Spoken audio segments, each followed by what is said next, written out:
Okay. Hello, everyone. Ashley and I are here tonight once more.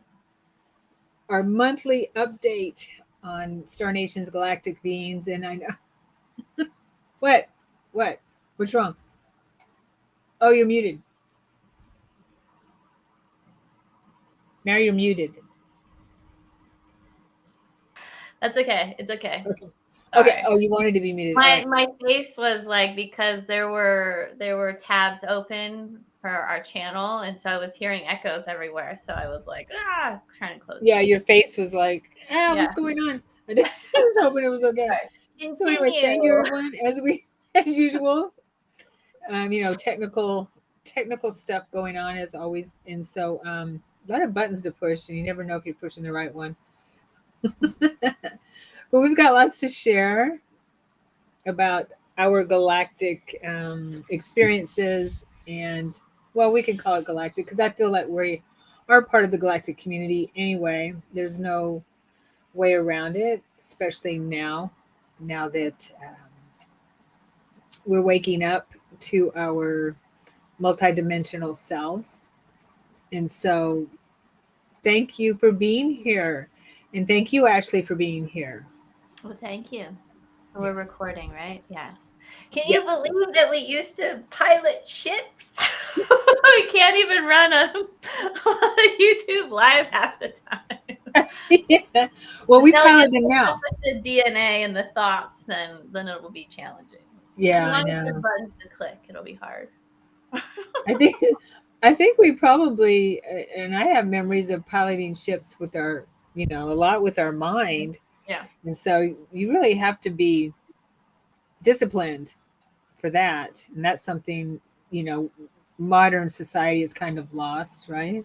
Yeah. Piloting our own bodies and our life with our mind is Squirrel, cheeseburger. What's that on my phone? Crash.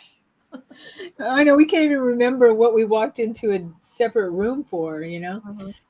Or was that just me? No, it happens to me all the time. I have to go back to where I started and then get that thought back.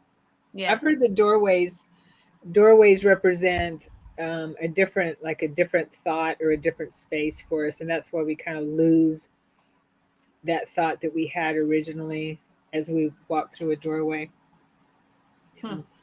Which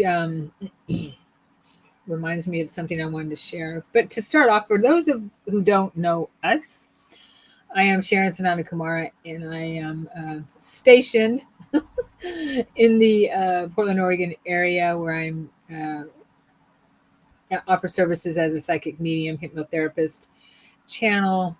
I teach classes. My next class coming up is accessing the Akashic records and clearing any karmic programming.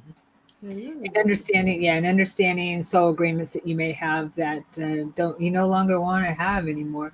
And so clearing those, everything that we need to clear in order to move up in frequency as high as possible. So I am offering that class on July 30th. Go to my website, sharonsananda.com, and you'll get everything you need to know. And then I do have a psychic and mediumship development course coming up in September, and lots of good stuff in between those two. And that I keep forgetting to mention this, but Stephen keeps reminding me, don't forget to talk about your book. So I'm writing a book. I've had 2 near-death experiences, and I'm writing about them. And I'm almost finished. I've got about 140 pages, and I have still. I could write probably 300 pages, but I don't want to do that. I'm trying to count, top it off around 150, 160, maybe 170, to where I can write another one. And I've been working on this one for 10 years. And so it's really cathartic, I guess is the word. Mm-hmm. Yeah, I imagine it would take a lot of time and integration and remembering and all kinds of things. Yeah, totally. And I haven't even started looking at my my journals yet, my written journals. I've just been writing with what I remember to be the most profound experiences. Mm-hmm. in the aftermath of my NDE, and which I feel was all part of it anyway. So, and how I woke woke up, my awakening, my quickening. Anyway, so I'm writing that. So hopefully next year, my goal is to have it in published next year sometime. That's awesome. I'm Yeah, excited. me too. I think And it's what such about you, Ashley? a feat to write a book, to start it, write it, and find a publisher or find a way to publish it. It all Yeah, feels totally. kind of overwhelming and challenging. Hmm. So hi everyone. I am grateful to be here for yet another month. Somehow we are 6 months into this year, or 7 months into this year, right? Yep. Lionsgate is coming up in August. So I am Galactic Ashley, and I channel divine guidance for Starseeds and Earth Warriors, connecting them to their star families, dragon, and galactic lineages. I use light language frequencies and work with your cosmic connections to facilitate high frequency healing transmissions and encoded activations. I have a few things going on. The first one is, which is really good timing, is the Summer Psychic Fun Fest, which is a 4-week psychic practice circle, and it's for all abilities, all bodies, all minds, all levels. Everyone is welcome. You have the option and opportunity to come twice a week if you want, or just come to the one. I'll be doing a 30-minute transmission towards the beginning, and then there will be an hour of practice, and it's all online. And you can find out more about that on my website, which is galacticashley.com. And it starts July 25th. So that means you can do mine and then jump over and do Sharon's in September. And for anybody that missed the International Dragons Summit, you can go to dragonthunder.info and have access to not only I did a transmission on building the dragon body, and then through that there's there's coupon codes so that you can access the dragon downloads that I have available on my website. And there's like Diana Cooper and all these really amazing other speakers are in there too. So I highly suggest that. And then the other thing that I have that will be starting in September is a 4-week course called Soul Inquiry, and it's really about the art of question asking. So for me, I found it highly beneficial, and it's a core part of how I channel, how I work with plant medicine and other people in general. And I find it's a really profound tool to have access to.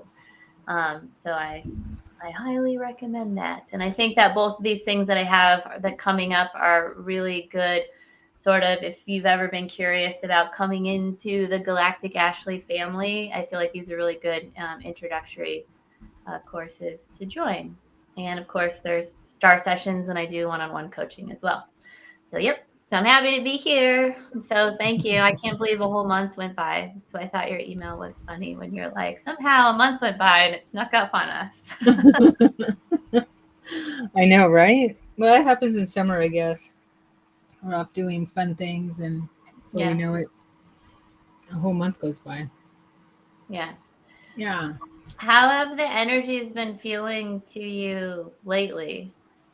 If you know or have just Uh, curious. You know, a lot I've of been people. feeling, I've been sleeping pretty hard, and I usually wake up during the night, a few times.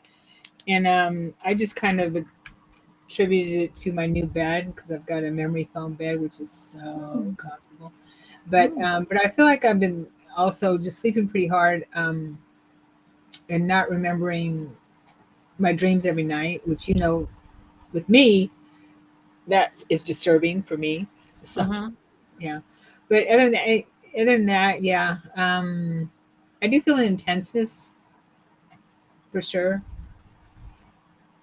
It feels like the energies are intense every once in a while, and I also feel excitement. Oh, you know what the excitement is about? The intenseness. You know what the intensity is about? The excitement. Do you know what the excitement is about? The intenseness.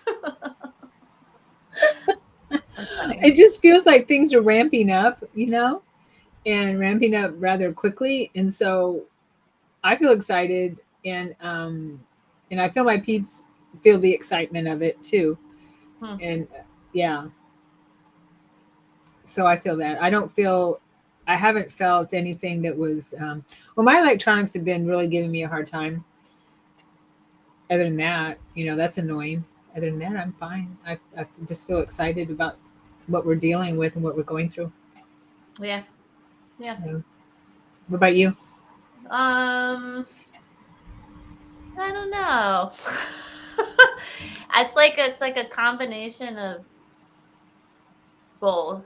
I think that there's some I don't feel heavy at all, but I feel like there's a lot of we'll just say there's a lot of darkness that's like shifting. There's like moving around, right? And there's also a lot of excitement. I'm not really one for like fear porn at all. Hmm. Um, but for me personally, I've been asked to sort of really stand in my power in a very different way. And I feel like I've just been doing a massive amount of maybe like I know that we're all doing the work, right? But there's just been like a whole restructuring of like my foundation. So the way in which I connect is kind of shifting, which is a little bit like there's been a lot of space between me and the galactics, and a lot of more earth oriented beings are coming in, and trees and other like jungle frequencies and other just like deep earth beings are coming in. I mean, my other beings are still there. The dragons, nobody's going anywhere, but it's like there's just been like a shift in energy, and I understand sort of what's going on with me and why that's happening.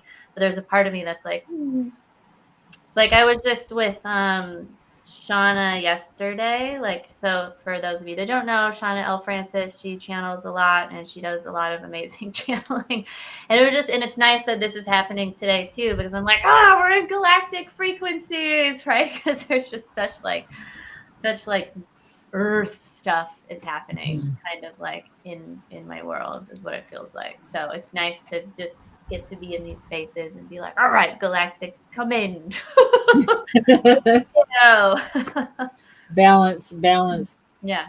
Yeah, that's cool. It's interesting about the earth beings, because I've been hearing information about the ant people that live in the underground cities and things like Oh that. yeah, That somebody are, brought that question up last time. Yeah. oh, okay, yeah, that are being are going to apparently soon make themselves more known to Hmm. us.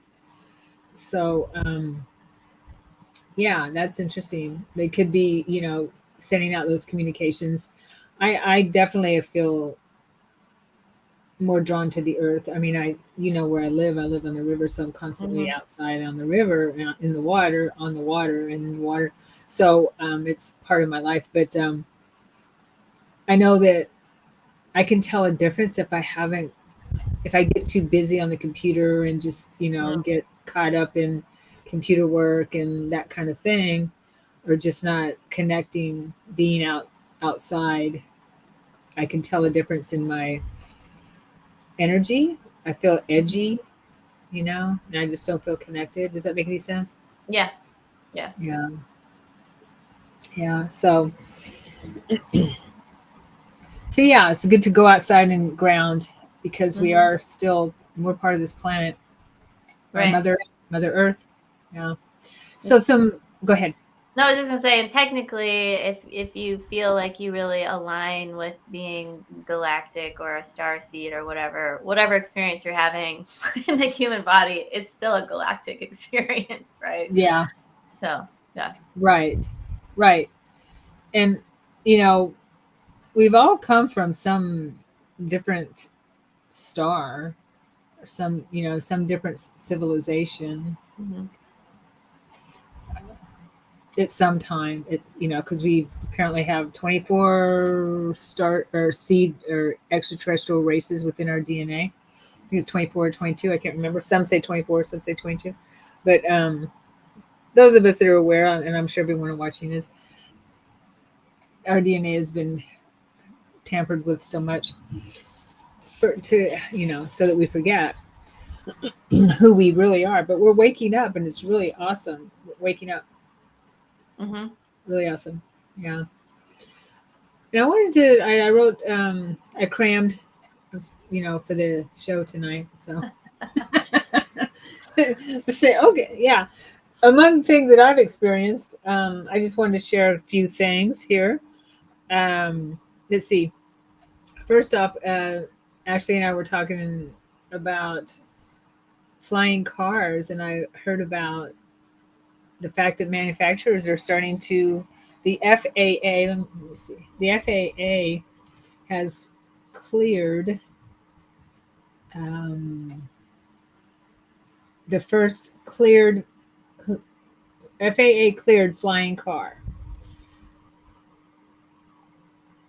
So in 2019, it was actually cleared, I believe. And this is a recent article just a few days ago.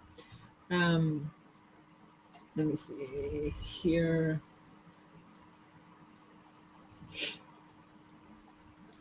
So it looks like we will be having flying cars if you have $250,000 to buy one, in next year. Maybe I'll never be late if my vehicle flies.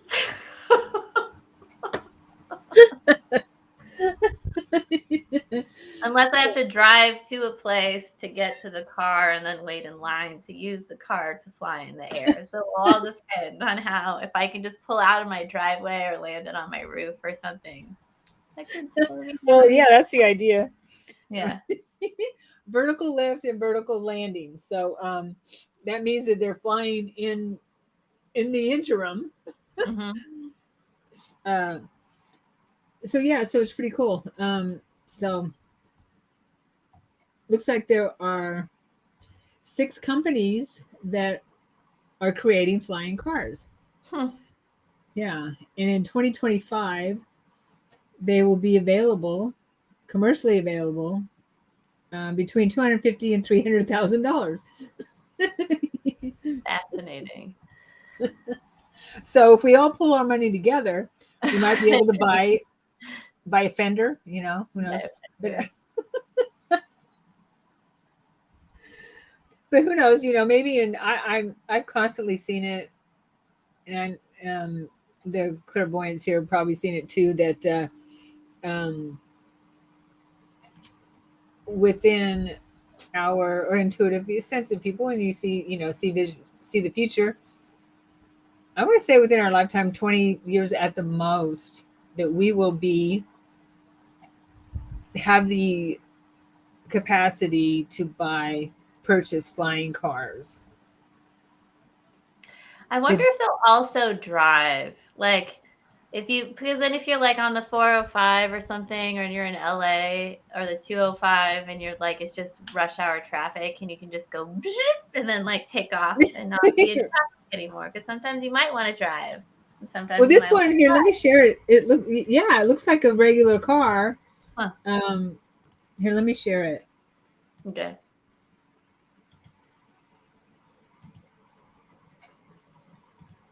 All right, can you see it? What? Where's the trunk space? Where's the dog bed? I don't know. So this is what they revealed in late June 2023. It's flying car Model A is now available for pre-order and will soon hit the roads and sky, it says. So I guess it's just like you say. Yeah, so you can just hit a button, like was it Batman, and it will lift up and fly. I wonder, you don't need to know any of this, but I just wonder, there's no wings. How's it working? How does it work? Yeah. Pretty cool. I mean, but we see spaceships and stuff like that without wings. Yeah. No, I understand, but we haven't quite, other than the helicopter. No, it's not a helicopter. That's pretty cool looking. Yeah, no, I think it's super cool. Yeah. It's got tires on it. So Yeah. so yeah, it's looks like it's exactly what you said. You can How just are who's gonna, I don't know. I just think of all these things. Like you could get one of those, and then if a cop is gonna pull you over, I mean, I guess there'll be like some kind of license plate, and then you're just like, boop, boop, and then you're gone. They can't get you. And I'm assuming it's electric. I don't know what the article says. I don't expect you to know all of this. I'm not asking it's you. I'm just electric. like, okay. Yeah, it's electric. I did read that part that it was electric. But Okay. I know, isn't that funny? That's cool. So I know I would assume that cops would probably have them first. Yeah. Yeah. Feels kind of like So a crazy video game. I can't wait. I believe that totally that this is the kind of stuff that we have to look forward to in this life. I mean, medical technology is going to be able to help us live longer, Hmm. which is uh, what we call the med beds and things like that, but through holographic imaging and things like that, we can cure what we have going on. And that's, I understand that's coming up also for I know we've been talking about it for a long time, but I didn't see it actually coming into the public mainstream use until around 2025 or something like that, 2024, 2025. So Mm. um yeah, so we can do that in this lifetime. Why Yeah. not? Use the med beds so you can live longer and have a flying car. Yeah, why not? Why not? I mean, we have all the cures we need. They've just been they've Yeah. been squelched. It'd Yeah, be cool if public transportation was flying too, or something. Do you know what I mean? Or there was a mhm. separate space for that. So it could be faster. Right. Yeah. Yeah. Well, I mean, there's lots of movies about that where they've got these or space series. Did you ever see the series? Oh gosh, it's so good. Not Star Trek, but oh gosh. Most likely not. Okay. Yeah, I know you know. I think it was on Netflix, but it's I can't remember it, but shows all these civilizations on all different planets, and a lot of them are slave trade. A lot of Mm, slave trade going on. And yeah. that the our part of the system, galaxy or star system, is pretty crowded, and humans are a lot of humans are are kidnapped as slaves, or they come from other planets and they're kept as slaves, but and that type of thing on these used as labor, unpaid labor, like what Tony Rodriguez went through, and a lot of people on Earth went through. The Hmm. Expanse. That's it. The Expanse. That's the name of it. Mm. Yeah, I did not see that. Okay, really good. But they have these huge flying in the movie. These huge flying um, buses, basically, kind of Mm. thing. Yeah, I mean, there are motherships and things like that. So Yeah. why not? Yeah, I don't think slavery was not I mean, we have to take responsibility for it here, but it's existed beyond this planet. That's probably, I mean, that's where the idea came from, right? We've been enslaving ourselves for a really long time Yeah, and other humans. yeah, right. So it probably started with the Anunnaki, the negative uh, part of the Anunnaki, and then they and then when the Draco reptilians came into our solar system, our galaxy, the regressive grays, all of those got together and said that, hey, we can use these humans for lots of things. Yeah. Why should we, use our own people, our own labor? That's the story of the Anunnaki anyway. In our planet, is they brought their own laborers to mine the gold and the minerals they wanted, and their own people said, revolted, and then Enlil, and then they, because there were indigenous people on the planet, and they used them, created slaves for labor, humans type. Anyway, enough of that. It's ancient history, but it's real. You don't hear about it. I mean, you hear about it in the book of Enoch and books like that aren't in the Bible. They talk, Enoch, the book of Enoch talks about it, those types of things. And I think they talk a little bit about it in the Bible, but nothing like what we should know. Right? So yeah, flying cars are in our future. Great transition. And I know I've talked about Tony Rodriguez and his book, Series Colony Cavalier, where he tells the story of being a slave. He's kidnapped as a child and taken to other planets and worked for 20 and Back, the 20 and Back program type of thing.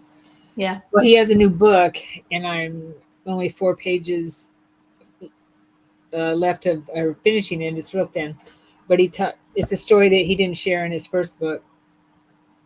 And his first book triggered so many things in me, where I said, oh my gosh, I remember that. Oh my gosh, I have that journal. Oh my gosh, I remember that. But I didn't have any context for it.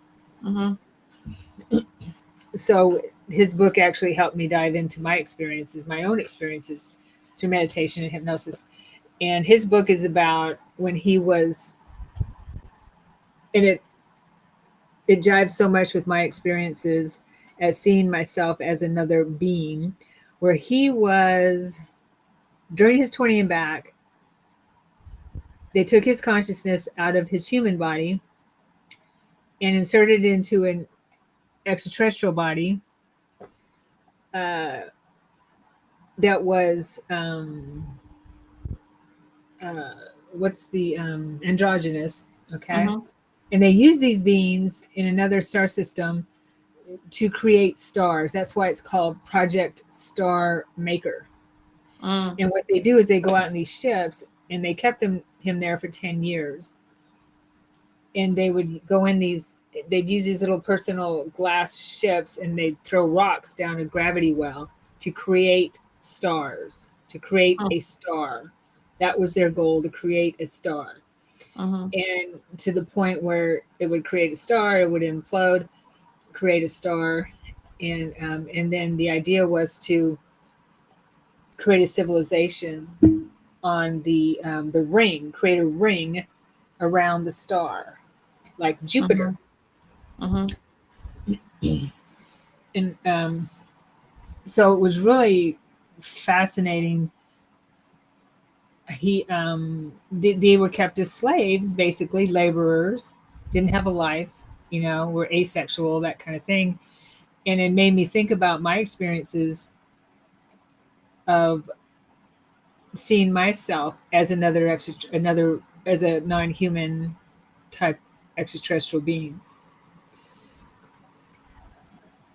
Does he happen to talk about, because you're saying, or he's saying, not you, but 10 years? Because that could be 10 Earth years, but feel very, very different in the ET body, right? That could feel like 30 years. Have you gotten that far to read about what the time actually was or what it felt like?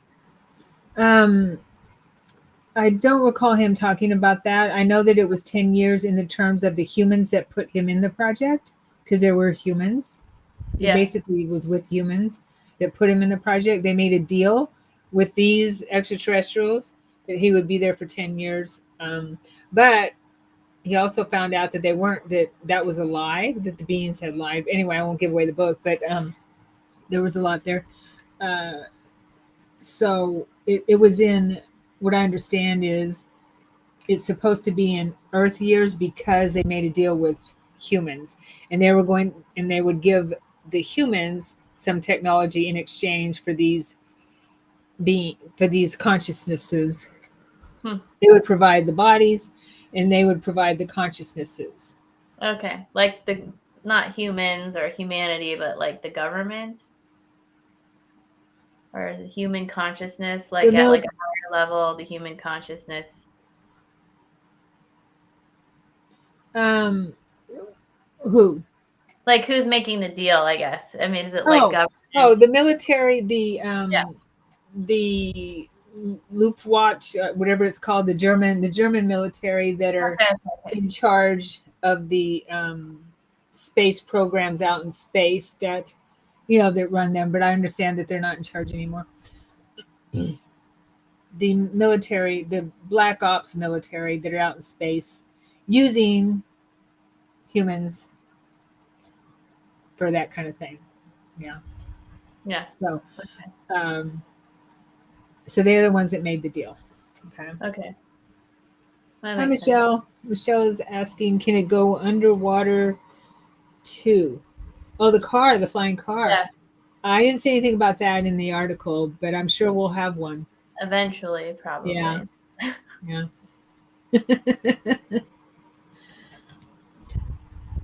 So, but what's really interesting about that is, and I remember, um, I mean, my consciousness is being, our conscious, all of us, I'm sure, since we are multidimensional, we have different avatars, I guess you could say. Um, but I remember the beings that I was working with telling me that my consciousness has been, that they had my soul, my consciousness, like on in a jar, basically on a shelf. Like some galactic formaldehyde Yeah, holding your consciousness. Okay. What yeah. was it doing? And they were talking to me about clones, and think, what was it doing? Yeah, I mean, what were they doing with it? That's all. Oh, Keep it going was with your story. I'm sorry to interrupt. no, yeah.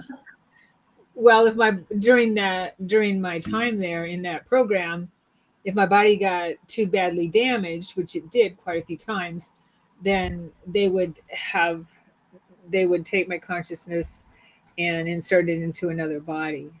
Okay. Um, Now I do believe that I was put on a shelf for a while. I don't know why, because I just feel like I was. But Alex Collier apparently said that the Andromedans used to rescue children's souls that these types of beings, or actually they were regressive gray beings, had on their ships, and they would trade them or sell them to other species, the souls Mm-hmm. or energy, and they would rescue them. The Andromedans would. So anyway, so I thought that, I mean, that was all kind of stuff that was tying together a lot of what what we've been dealing with for a long time, and I understand that that's getting better now, to where these beings aren't allowed to do that anymore. They're not in our star system anymore. So that's a good thing for sure. Yeah. Right. It also makes sense that like we do the slavery thing here, we do the child abduction here, we do all of that here, and it makes sense that those two frequencies are kind of magnetized into the sort of star system. And so maybe Right. for anybody that's like, well, what does it matter? Or, oh no, what do I do? I mean, I think there's multiple ways you can work with that too. You can work with it here by changing the way that you live. Even something as I'm going to make sure that the things that I buy are supporting the type of energy that I want to support, and like, what are you feeding into? And then the other thing is depending on who you are, there's a lot of people um, that know that they're guided to maybe work interdimensionally to kind of like work with those energies. But that's something that you have to, I feel like, really deeply know within yourself if that's something that you're supposed to be doing. Yeah. Yeah. So Michelle said, I heard the souls of enslaved children are taken up to ships for love and healing. Yeah. I'm sure that's right. Totally. Uh, which brings up, that new movie that's out called the Sound of Freedom. I highly suggest. What is that about? I know nothing. I've been I've been in and I think I don't know if I mentioned this last time, but before Memorial Day I started a plant dieta, so I'm not watching anything. I'm That's not watching fine. any TV or like any I don't know what's going on. And so it's really funny. I'm eating like bland food, no salt, no sugar. So I'm like, oh, what's going what Yeah. movie is that? So what movie is that? Yeah, I'm still in the world here. So Yeah, let me know how it's going. I find I have to find the balance between the two. That's the only way Yeah, I can get through my day. But yeah. it's called The Sound of Freedom. Have you heard of Operation Underground Railroad? No, but you're gonna Okay. tell me about it. Yes. Okay. Operation Underground Railroad is a organization, nonprofit that rescues trafficked children. Okay. Okay. Yeah, and he's an ex special agent for the FBI, I believe, and or Secret Service, not Secret Service, Homeland Security. And so he had to quit in order to rescue these children. Mm, It tells his story about rescuing a brother and a sister. Okay, and it's really profound. Jim Caviezel plays. His name is Tim Ballard. Plays him in the movie, which who played the Christ in the Passion, Mel mm-hmm. Gibson's movie. Okay, Oh yeah, yeah. yeah. So he does a really really good job, and so it tells the story of the fact that there is these children are being trafficked all over the world, Yeah. like and it's grown 5,000 times in the last, I don't know, 20 years, if not more or less.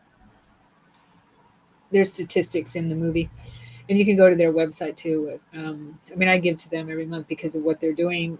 But it's something that at least I can do. I don't know what else to do. I feel like I Right. need to do something. You Yeah. know, I That is pray, something. I pray, I give, and I spread the word, and I go see the movie, but you can pay it forward if for other people that may not be able to afford it that want to go see it. So Mm-hmm. it's part of right. It's part of that galactic.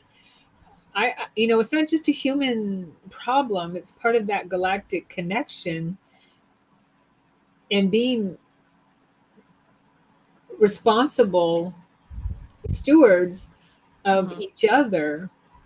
And that's what brings us further into the galactic community, and where we are welcomed into the Federation and places like that, where only the high vibrational cultures are allowed in, basically. Mm-hmm. You know what I mean? So it's all connected, and it's an amazing movie. I mean, it sold out Disney's new movie, Indiana Jones. It's it's the Another biggest. Jones is like 100. I don't It's know. There's like, I know, really, gonna be really. a I lot of love, it. Yeah. I like Harrison Ford, and I love I like some of the movies, but come on. Anyway, so it's the biggest box seller in the country, and it's just a little budget movie, but it's really, really. Oh, Good. and Disney made it 5 years ago. Listen to this: Disney made it 5 years ago, or produced it 5 years ago, and would not release it. The Underground Railroad one or Indiana Jones? Yeah, um, Sound of Freedom. Sound of Oh, Sound Freedom. of Freedom. Okay. That's the name of the movie. They would not release it, so they had to go through a lot to get it even in theaters because it was made 5 years ago. But anyway, it's really good. It's interesting. Highly, highly recommend it just to know what's going on, because it's something that we all need to know. Interesting. Disney made it and then hung on to it and didn't release it. Hmm. Are you surprised? No, it was just like, why did they even agree to make it in the first place? Like, nobody needs to know the answer to that, but I'm just wondering. Who knows? Hmm. Yeah, yeah, yeah. There. I mean, you can call me a conspiracy theorist. I don't care. I've been one for 20 years, I guess. Uh, mainstream media is just slamming it. It's like, what? You're not against child slavery and child trafficking, rescuing children? You're not against that? Why would you slam this movie? It just doesn't make any sense.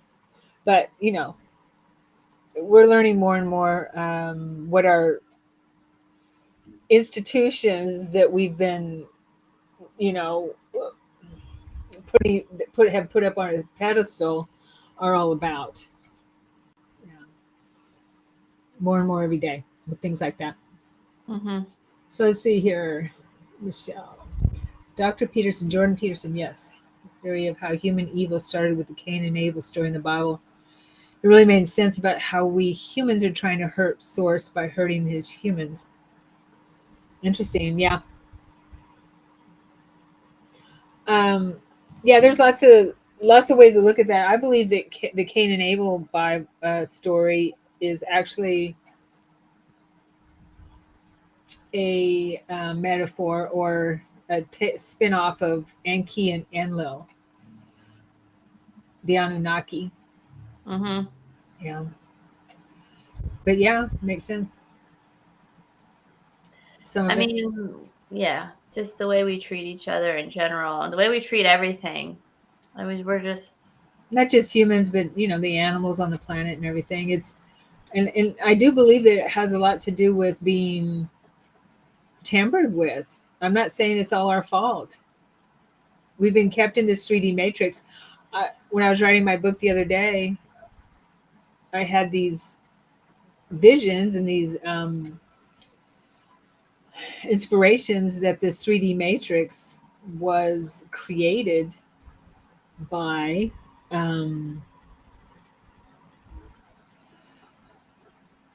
these regressive ETs. And it so that they could keep us here because our planet was in quarantine.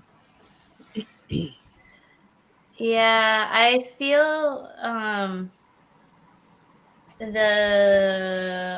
heard somebody talking about their birth story and I thought it was really interesting. And I wish some midwives and doulas would, maybe there's people out there that are doing this, but um she basically felt like when she was giving birth, her job was to obviously be with the body the whole time, but to expand her body all the way through the matrix so that when she was birthing her child, she was protecting her child all the way through until it came through her so that it didn't get the programs. Because Oh wow! yeah, because when we're born, we are like, we're automatically like pre-programmed, because you can't come through the matrix and not be touched by it, right? So it's this Right. idea of, and Sean and I were actually talking about this the other day too. It's the idea of like, there's a lot of people out there that are saying like, oh, I'm outside the matrix, but we're here in this earth, and the matrix is also like part of the grid system too. And there's like there's the good matrix, there's a fragmented matrix, and there's like negative parts of it, and we're kind of rebuilding it based on like the choices that we make.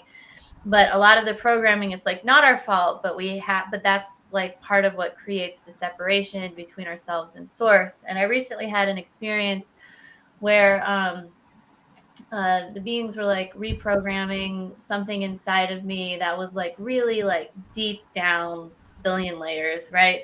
And it was like there was this fear of being loved, right? So it's not like I'm not there's I'm not lovable and all that stuff, but this was like something else. This was like like a scarcity of love, like, which then creates attachments to relationships and the way you sort of Right. relate to the world. And I was being asked to stand in my power, and so they were like, well, we have to we're gonna pull this out of your subconscious and basically reprogram it and get this out of there, right? And I was like, holy smokes, because I know that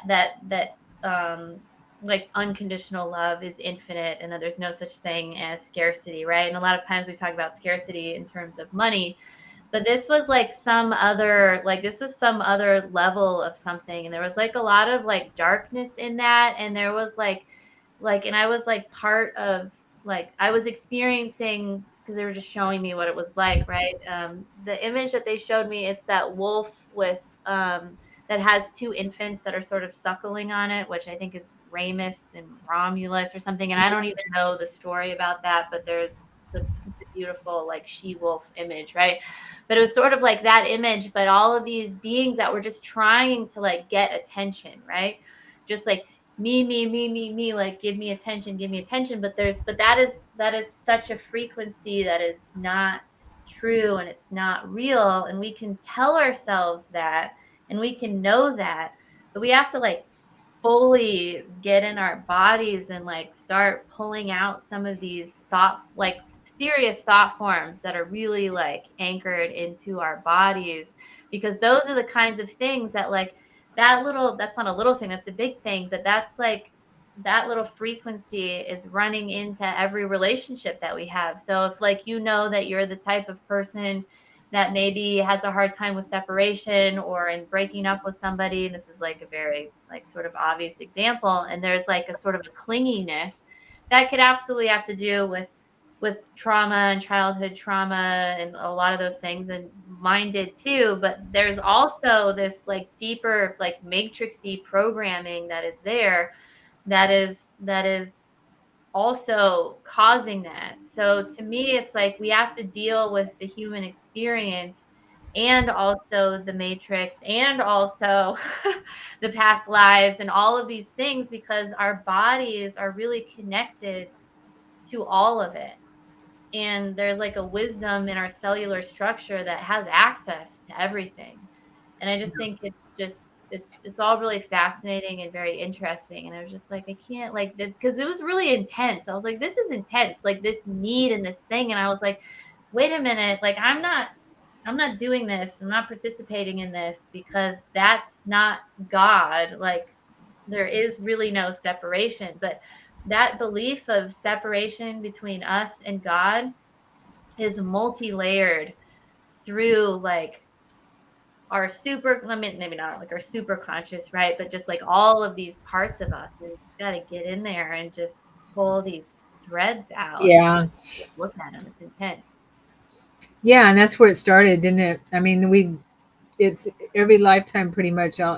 We've been programmed to believe that God is outside of us, and we're separated from Him, her, Source, whatever, source, whatever it is. source, whatever. Yeah, and so yeah, that's pretty intense for sure. And and on the emotional vibrational scale, shame and guilt are at the bottom of the scale. Mhm. And that's what in spirit rescue and past lives and things like that, bringing through these personalities that are stuck or caught up in those feelings of not feeling worthy of love all the time, feeling that, well, first of all, God is going to punish them for Mhm. whatever. That's huge. And that's probably in all our DNA in Western society because of the, how prevalent the Christianity is in those types of teachings in Western society. A lot of us probably have that. It doesn't have to be Christianity. There's other religions that teach guilt as well, guilt and shame. Um, so yeah, that's really deep, and that's something I had to work on really deep with Mhm. me, with clearing my stuff. So yeah, that makes total sense. It's there's a lot of deep programming that we're helping, working on ourselves and helping others to see too. Michelle has something here. Let me see her. Um, isn't the veil much thinner for the new children coming in? Are they less susceptible to being caught in or influenced by the matrix?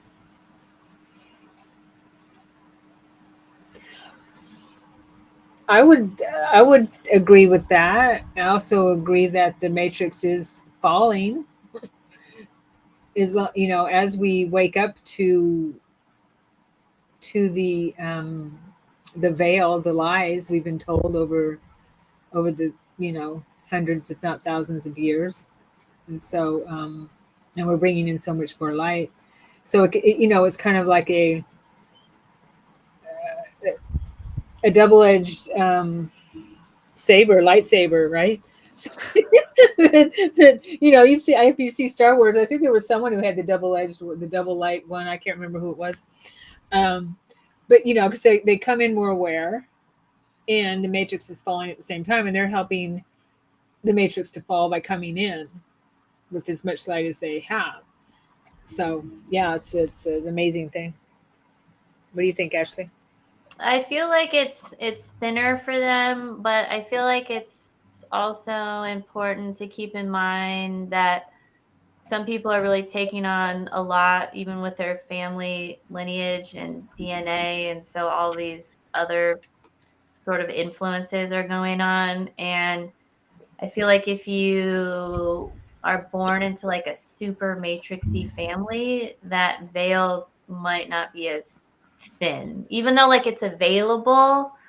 It's, but if I feel like there's a lot more people walking around that are kind of aware, and I think that because of their awareness, that has contributed to the veil being thinner. So then in a lot of the sessions that I'll do, especially with like mothers and such, the beings will always say it takes a high vibrational mother to bring in a high vibrational child a lot of times, right? Because even the womb space would be too discordant to house like a high vibrational child. So I think these are like, it all plays a role.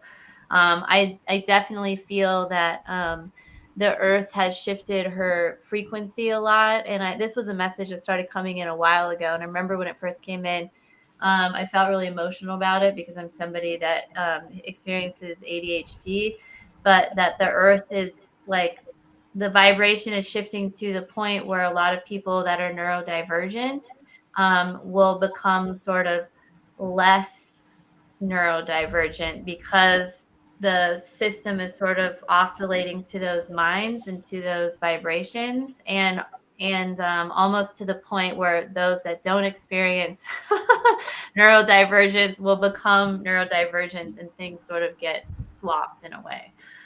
We don't hope for that. We want everybody to sort of be in alignment with the Right. correct, not that there's a right or wrong vibration, but that the earth is actually supporting those sort of energies and the sensitivities and everything. But it's a process. It's not overall.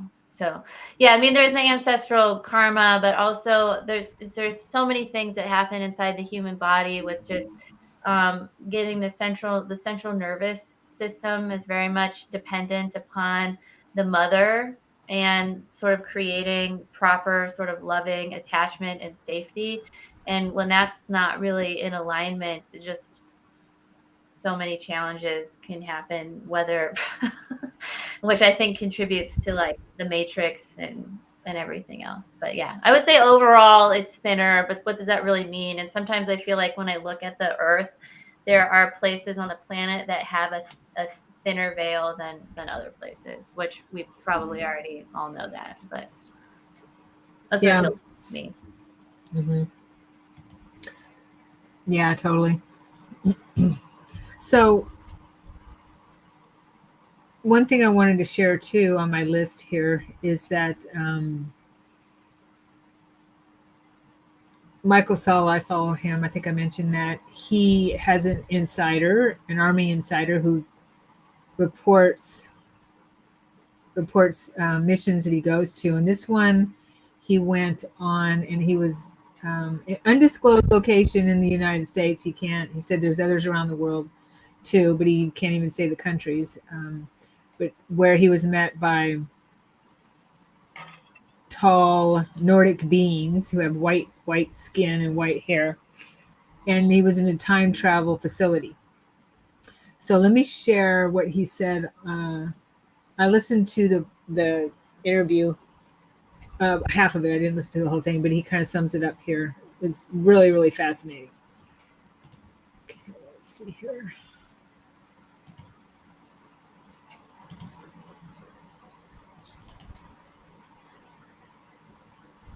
Okay, so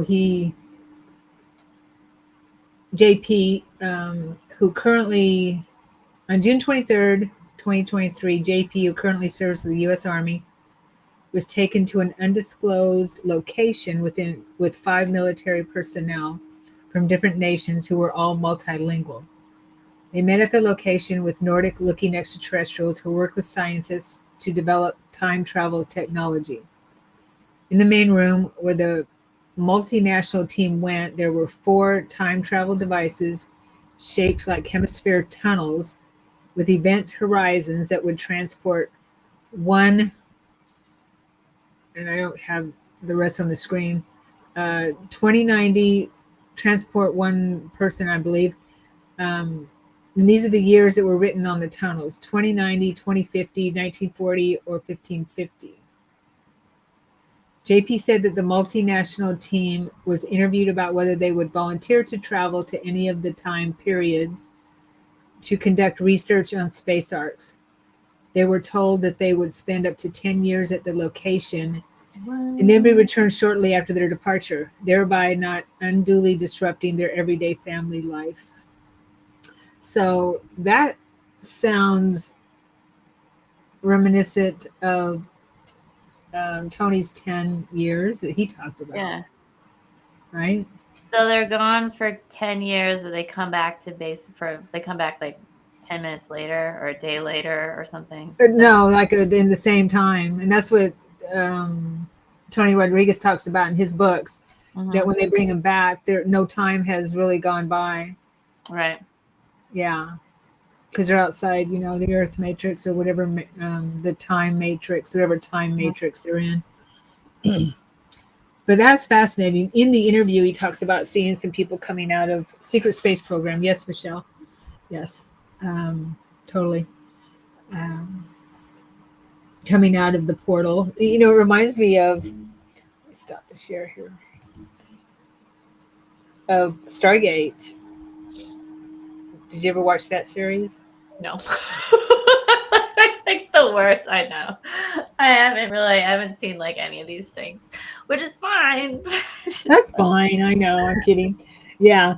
But that's Stargate's another disclosure series. Well, it was a movie first, but another disclosure series, totally telling us all these shows and movies or whatever, not all of them, but Star Trek, Star Wars, are just telling us, Stargate, what we have going on the planet.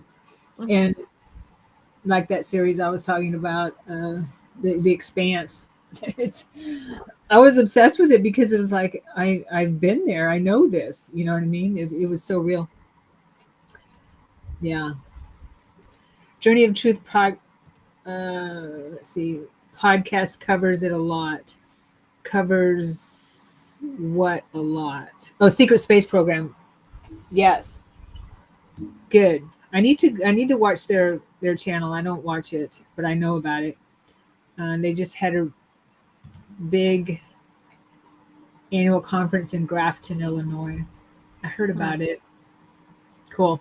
Yeah, I'm so glad it's getting out there, that this information is getting out there. There's a lot more people, I believe, that are waking up to this type of thing.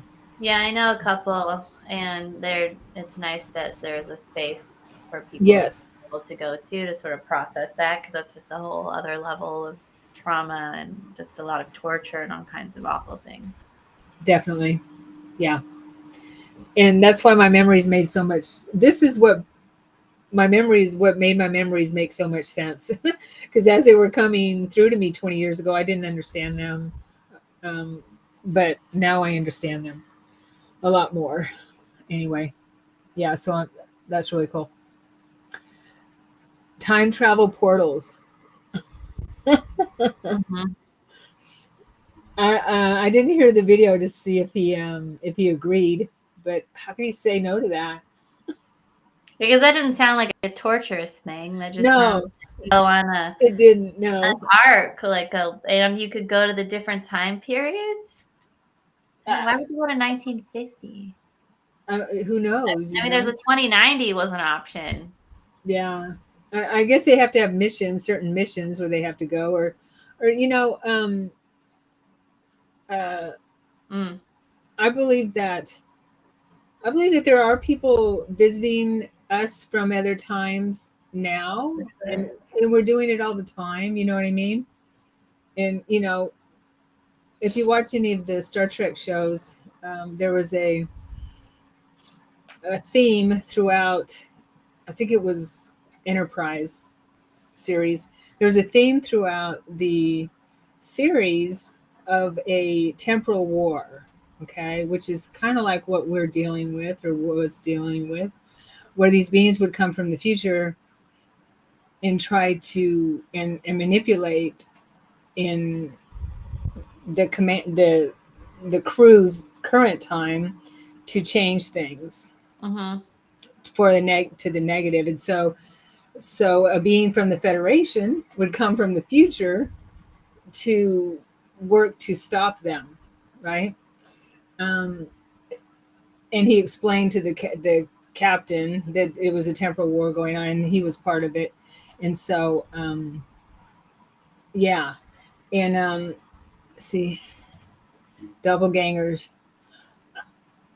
could be, definitely. I get the sense that a lot of us here have come here from our future to make sure that things go right this time. Yeah. Yeah, two timelines crossing could be, for sure. I Mhm. mean, it's crazy, but I do believe that there are beings that come here from our future or from our past or whatever, to that they have a way of doing that.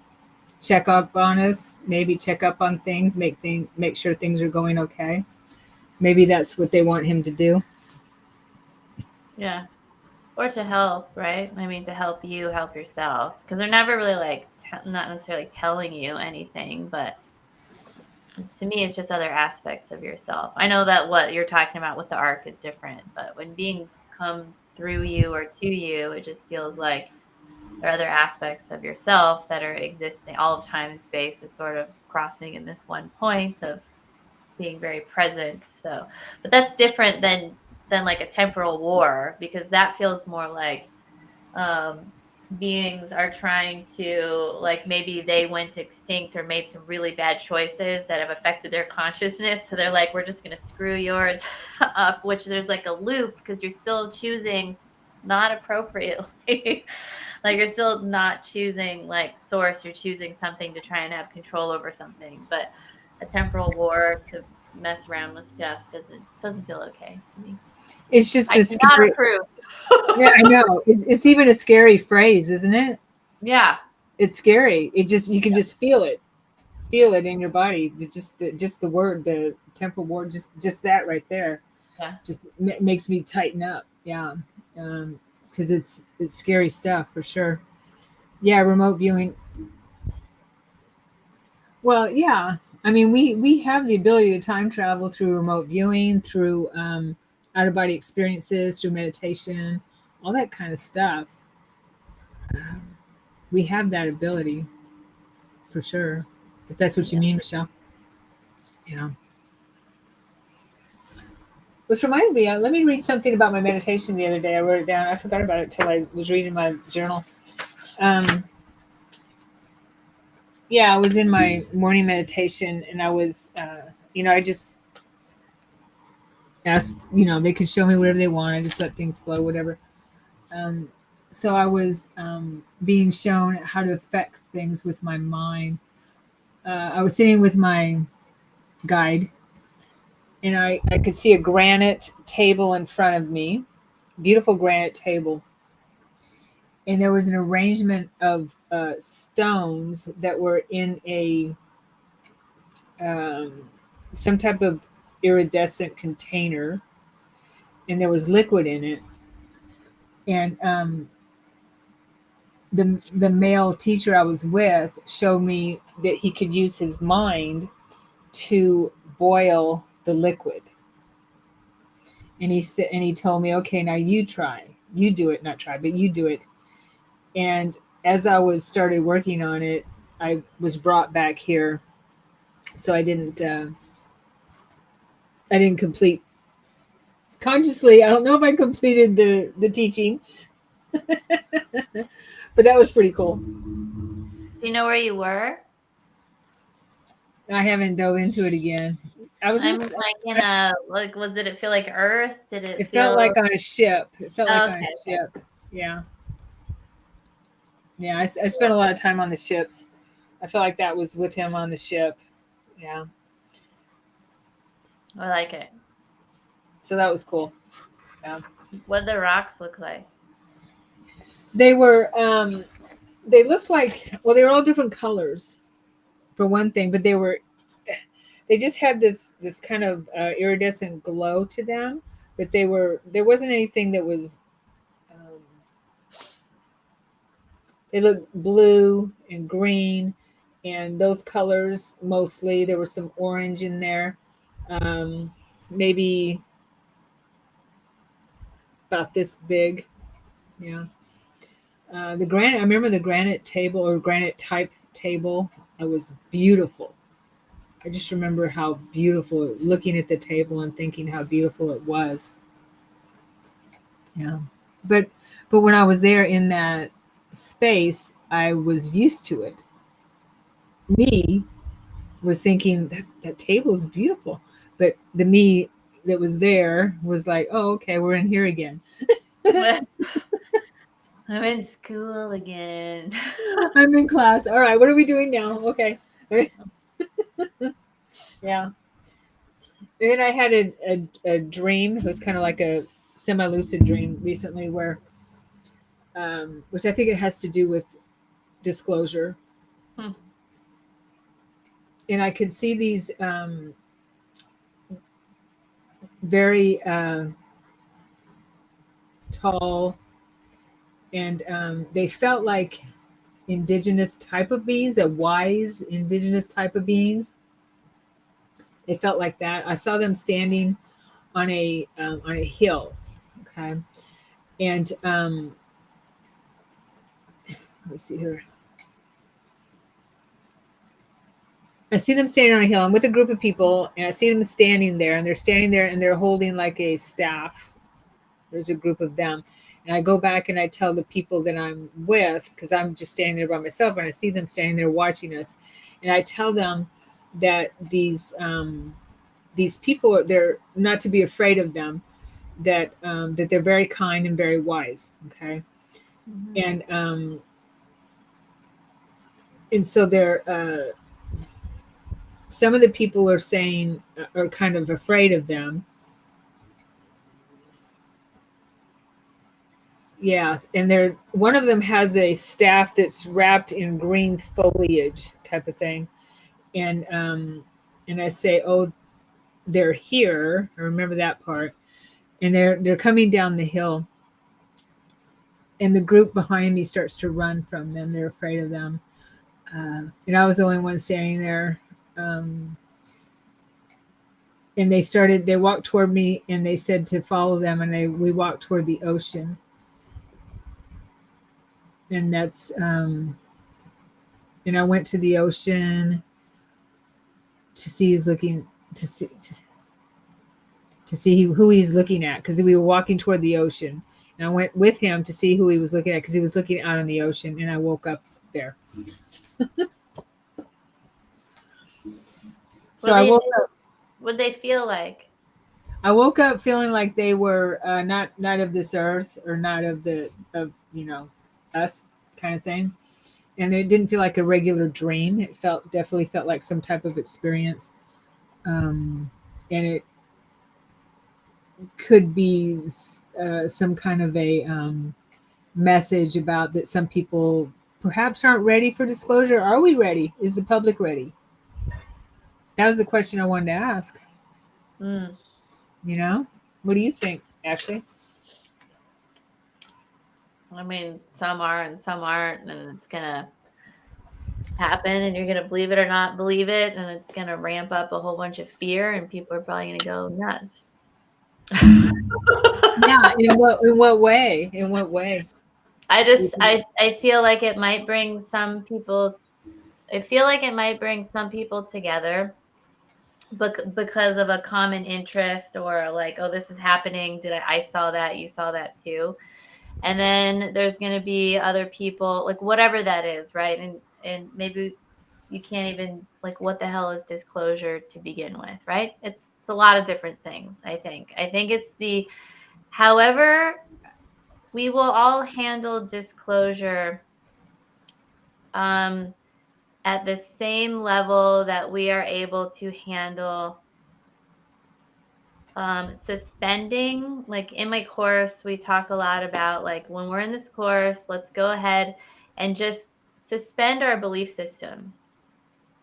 You can have them. I'm not telling you to do anything, and I'm not really saying anything anyways, but the beings are always challenging, at least me and the people that I work with, just to like suspend your belief system. And Yeah, then when you do that, you leave some room to maybe bring in some other belief systems, because when we let go of one belief system, that usually means that there's a restructuring that has to happen in our foundation, which ultimately often affects our life and what we are like literally touching, feeling, seeing, and experiencing. So, however, I would say practice suspending your belief systems, right? Like on small things. If somebody says something, oh, does that make sense to me? Does that align with me?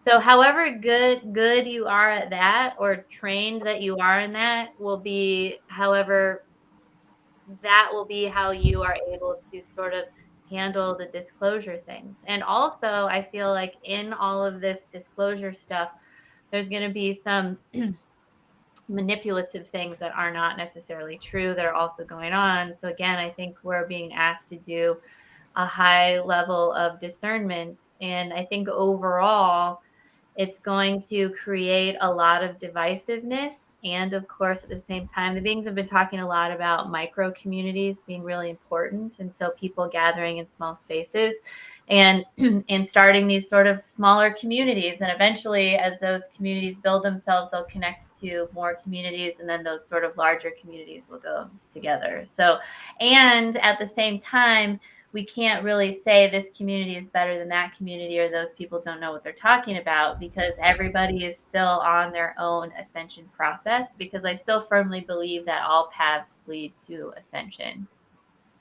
Now, where that is and how it goes, I don't know. no, Um, of course, yeah. So of some course, yeah. people are going to be like, and some people just might be, I mean, none of us are really like crow flying, like, because we have to learn something over here. So we like kind of weave back in. But I feel like it's going to, disclosure as it unfolds. I mean, hopefully it sort of goes in phases and stages and kind of happens sort of nicely, but probably not, because I think the Earth we're really on the Earth's timeline now. I mean, before I would say the Earth was sort of slowing down so that we all didn't get fried in the process, because I'm Yeah, still of the current belief system that we are children of the sun, that the Earth is a solar logos, wants to move into the sun. Our sun is going to be the new sun, et cetera, et cetera. And that's the part, and that this whole solar system is in that part, which then, love Pluto, because Pluto's like, I'll hang out here while all of you are becoming suns, and I yeah, will eventually be one, and I'm going to hold the dark force, like not the dark negative forces, but I'm going to hold the underworld and a lot of yeah, these sort of other energies. So I feel like disclosure is going to be really challenging, particularly for the mind and the mental energies. And I've been having a lot of mental energy stuff kind of coming up the last few weeks, and I'm like, what is that? So I feel like collectively the mental energies are kind of getting pushed on and poked at, which is pretty interesting. I like AI stuff. is coming in, starting to be sort of more normal. Even, I don't mean like the crazy cyborg stuff. I mean like, I don't know, I can use AI to write an email now. I'm like, there's a lot of AI. I mean, there's a lot of artists that are consciously working with AI to kind of, you know, see where that's going, but it's going to Right. start becoming like a normal thing. And so just awareness, everything's about awareness, but definitely fascinating and interesting. It is. Yeah. It's shades of Atlantis for sure. I just Mhm. feel we're coming full circle to Atlantis, and that's why that's why we're here. You know, we repeat what we haven't repaired. We repeat what we haven't healed. So Yeah, but I like Atlantis the would be, R&R. We repeat what we haven't repaired. yeah, A good slogan. yeah, totally. So anyway, thank you for that. That makes, yeah, it makes a lot of sense. Is we're all on our own individual journey. And I think that's important if we're going to go with the repeat what you haven't repaired. Let's say you were in Atlantis. I mean, I was in Atlantis, but not as an Atlantean, which doesn't mean that I don't have stuff to do or things to choose, right? But depending on what like these bodies and what our cellular structure is like connected to in different lifetimes, there might be some choices that you need to make that I'm like, Sharon's being kind of weird. Feels a little out of alignment to me, but you might need to make those because you have to choose differently in accordance to some lifetime that you had that like I'm not aware of. And I think that this is happening a lot. And so I feel like we need to have some compassion and understanding for those people. And also they don't need to be in your inner sphere if they don't need to be in your inner sphere. So I think, Yeah, boundaries, what the beings were talking about, boundaries built out of self-love versus boundaries out of fear, which are really quite different, right? yeah. So, Well, yeah. fear is the opposite of love. Yeah. But Total I mean, opposite. most people are like, "Oh, I'm afraid of that thing, so I need to have a boundary," or "That makes me really uncomfortable, so I need to have a Oh, I boundary." see And what you're saying. yeah, Yeah, those can be true, but if you're like, right, "I'm creating this boundary because I love myself right now, and what your behavior is doing is actually hurting me, so I'm right. gonna create a boundary, but not because I'm afraid of you." So No, it seem like the same boundary, but they're really, really different. it's called self care. Yeah. Yeah, totally. Let's see here. Michelle has, I think, a question. Totally off topic. What's the significance of AB negative blood type, if there is any? I don't really know anything about that. I don't know. You're not talking about like the R, like there's like some golden blood that. Yeah. I understand that the negative, there's something, because I'm an O negative, and I understand there's something about the negative. I remember reading something about it, and I can't remember. It's in one of Elena Danon's books. Uh, Michelle, if you haven't read her books, I highly recommend, especially if you want to know about or understand about the Anunnaki and that history with Enlil and Enki. I know you asked about that here. Um, of course, U U is the rarest. There's a blood type called U. I had no idea.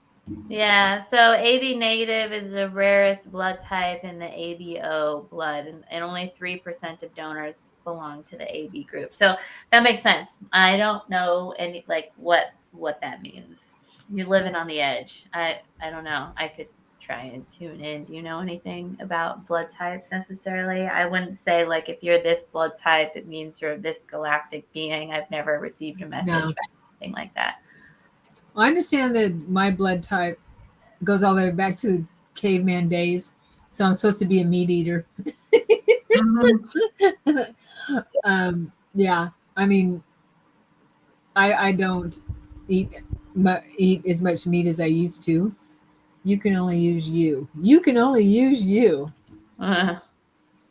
You can only use you. Yeah. Okay. Wow. Are you a nurse, Michelle?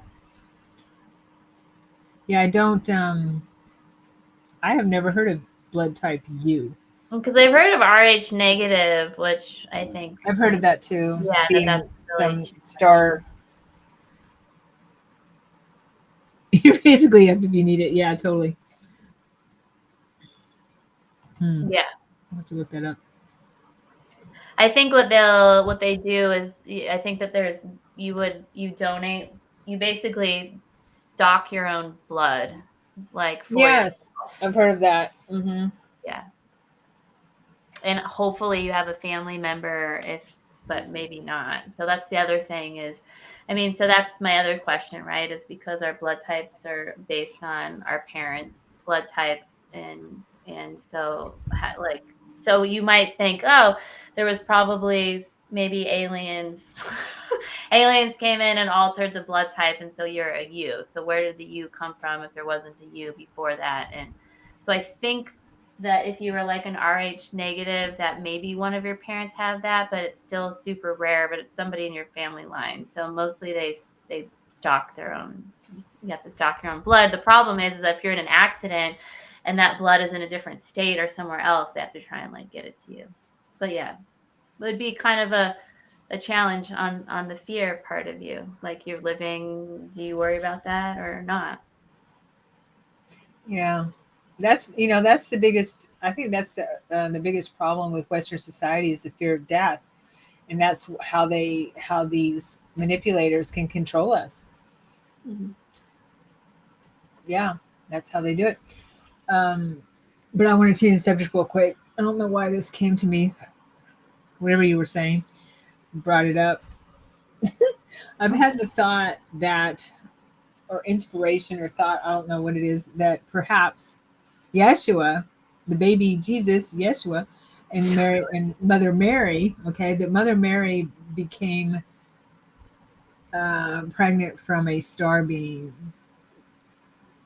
and that's how you know Yeshua was born, or she's called the Virgin Mother, apparently, and she became pregnant. So fundamentalist Christians aren't going to like that, but I've been, I wonder if that's he uh, how she became pregnant, that she was taken on board a ship and perhaps had, because I do understand that lineage um,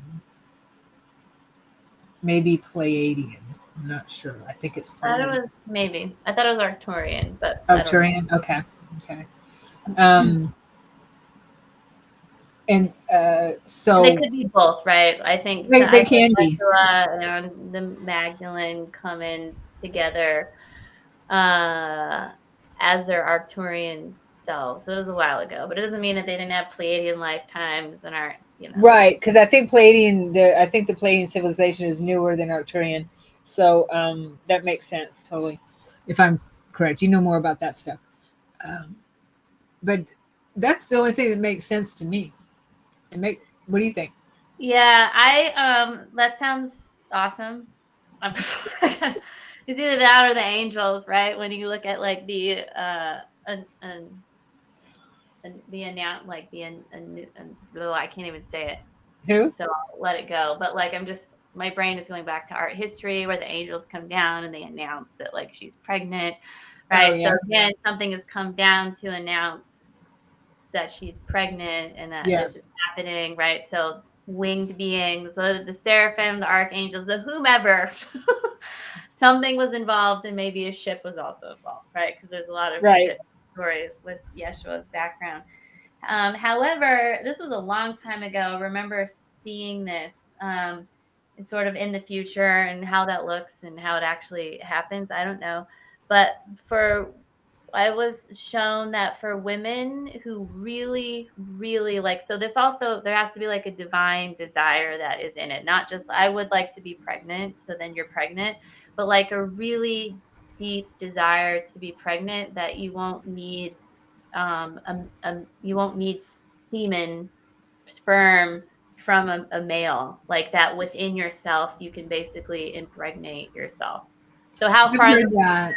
how far in the future, I don't know, but it seemed not, it didn't feel far away. It didn't feel like in 30, 45 or something super far. It felt like, because there's a lot of women, and I guess that's the other thing to talk about. There's been a lot of stuff going around about the in humans becoming like an endangered species or something. And I guess depending on who you are, if you're a nature person, maybe you'll be celebrating that. And then a lot of other people are concerned about it. It would be challenging for the people that are living to go extinct, right? That's going to be a really tough transition if that's part of it. But maybe there will be people here that will be able to, like, will desire to actually give birth, and they'll be able to sort of impregnate themselves through this desire to like really be a mother. And like it's like that drive that is in your body so much can actually be co-created within yourself. That's what I saw like maybe 10 years ago, and I was like, oh, that's Yeah, there's a researcher. I think he's a doctor of physics too. He's no longer with us. I forget his name. He does so much research, and I watched a video of his, and he mentioned that that women are able to have the capacity to become pregnant without a male sperm. That there's something within the woman's biology that can create sperm. Hmm. Yeah. So, but I would imagine it would have to be, like you say, something that needs to be triggered or activated within us. Yeah. But of Yeah. course, biologically, that's what he said. And gosh, I wish I could remember his name. He has some really good stuff. Um, yeah, I like the extraterrestrial idea better though. Okay. Yeah. No, I mean, then that could somehow be involved too, just maybe not as in like a, there's a ship but not a ship, right? Or somehow that's happening, but that still goes with the desire, right? So it's still Yeah. going to be maybe your galactic family or your connection or something, and there's still something happening. But I was Right. very, very clear. It was very, very clear that the intention, the focus, and like this desire had to be like a full bodied like desire, not out of desperation, not out of anything, but that like I'm doing this. So I feel like it's a definite would be that to me that would be like a clear sign that ascension is happening. Not because we don't need men or any of that. It's not what this is about. But it just felt really powerful too. Sure. Yeah. Yeah. I actually had him have a memory in meditation of seeing Yeshua and walking, because I remember walking the planet with him, and I've shared that with you in my audience. And yeah, I forget what channel we're on. We're on this one, okay? Or so that I have memories of walking with him through the eyes of Mary Magdalene, and walking through the market with him, and he was being overwhelmed. Surrounding people were surrounding him and wanting him to heal them, and just really overwhelming him. And I saw a beam of light take him up in that moment when he was being overwhelmed. Ooh, and I get emotional talking about it. And he spent and in our time here there was no time, but he spent a little time on the ship too. And I saw him sit. I saw him. Blah, blah, I saw him sitting in meditation in the ship, and then the extraterrestrials beamed him back down to a little bit different location. I actually saw that in my. He showed me that. That's cool. I like That it. was very cool. Yeah, it's all connected. Okay, so gosh, 7:35 already. Anything else? Let me see. Oh, I wanted to show that one video that I showed you, which was Oh pretty yeah, cool. yeah, yeah. Let's look at it. Okay, so to end our show today, there's this really cool video that Michael Sala has on his channel.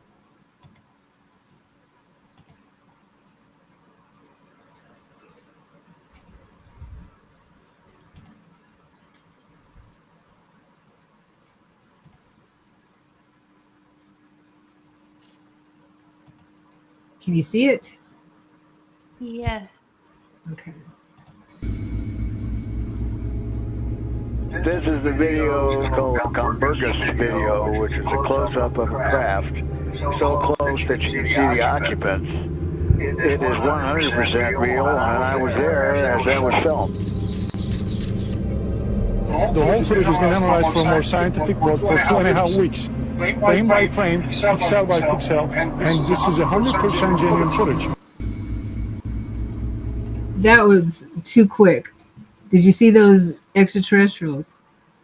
No, I think you got to pause on it. Yeah. Okay, there we go. Head here, head here, head here. You can see them in this window. Do you see them? Yeah. The typical gray type being here and here. Probably wouldn't want to get too involved with that. That's what it feels like to me. But I don't know. This was bad. I know they look like the negative grays, but this was taken a while back in Venezuela, I think. But 100%. I thought that was pretty cool. Yeah, I wonder who validates these things. I mean, it's cool. I believe the validation. I'm not even worried That was about Jacques Vallée. He's written tons of books on. That was him talking. Tons of books on extraterrestrials. You know who he is, right?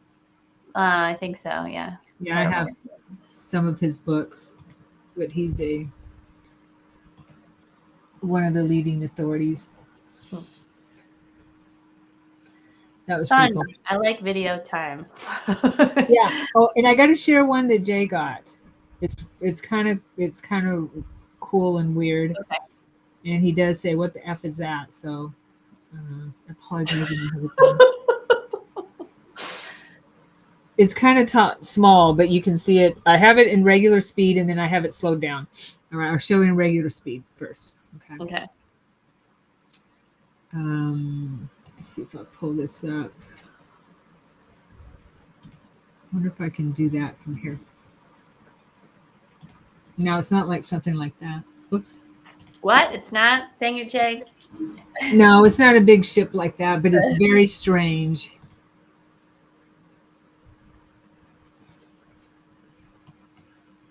All right.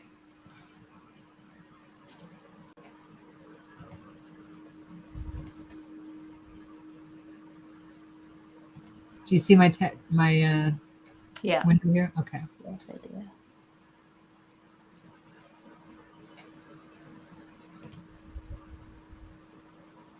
Come on. Come on.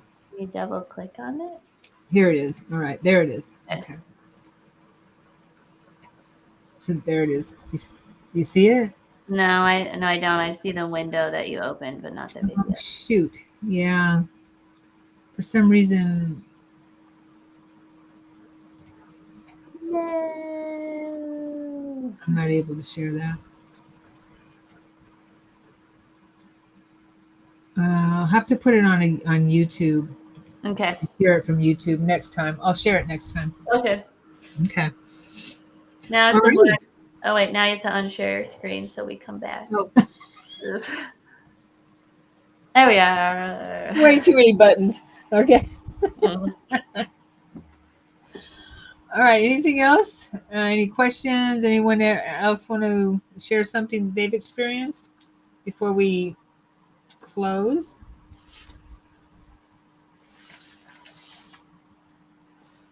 I love that it's still light outside. Yeah. I know, right? All right. I don't see anything.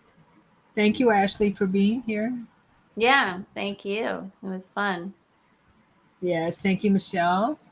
It was nice chatting with you. And thank you, everyone else, for watching. And please like, subscribe if you haven't already, wherever you are. And we'll see you next time. Mm-hmm. Yep, we'll see you next month, if not sooner. So come to what we have going on. Oh, yes. I have the Psychic Summer Fun Fest, which are games to supercharge your gifts. And I just want to make it clear that if you are a practitioner, it's a good practice circle to be in. And if you are new, it's a good practice circle to be in. It's a safe space. We'll be doing transmissions to help activate what we're going to be working on. And then we'll do an hour of working on that. So starting July 25th, if you go to my website, galacticashley.com, it should be right on the front page.